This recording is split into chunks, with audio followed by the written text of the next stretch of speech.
Yan po guys, bubuksan po natin yung na-order natin sa Lazada, yung set ng paggupit guys. Buksan natin.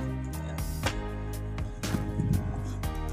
Sprayan muna natin siya para safe siyang buksan. Yan. Labas at loob. Testing na natin kung gumagana.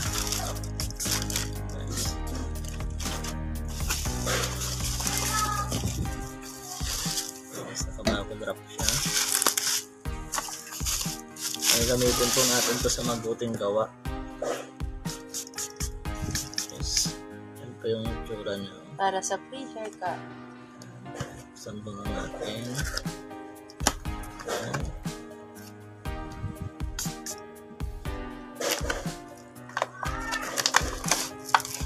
Yan guys, yung ito po yung kanyang sa katawan, ilalagay sa para yung buhok ay Parang kapag kinaka-apron. hindi po Kinaka-apron niya.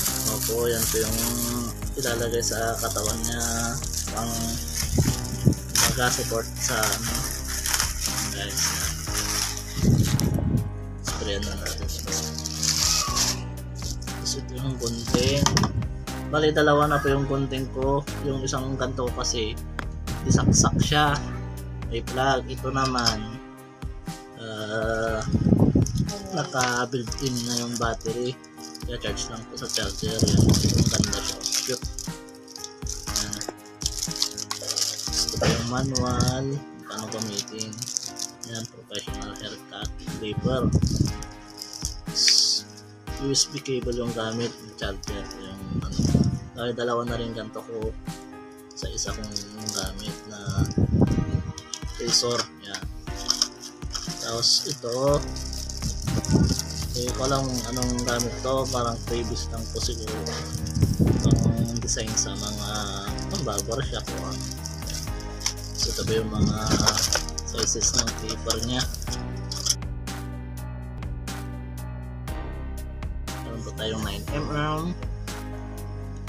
Yan, 9mm. Meron po tayong 3mm, 6mm, 12mm. Pinakamaliit ay 3mm. So 3mm. Tapos ito po yung kanyang langis na ilalagay dun sa clipper para hindi po siya mapurol. Yung charger port nya, niya. Ito naman yung niya sa clipper niya, brush niya, stone comb, pangpunas. Guys, testing muna natin to kung may charge pa siya o malagay na charge po natin.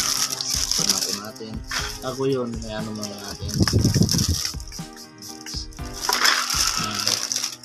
Naka siya sa tanggalin natin yung kanyang paper tape. Ito yung on nya, and on off. Yan guys, gumagana po siya. Pakibaba mo. Yan, gumagana po.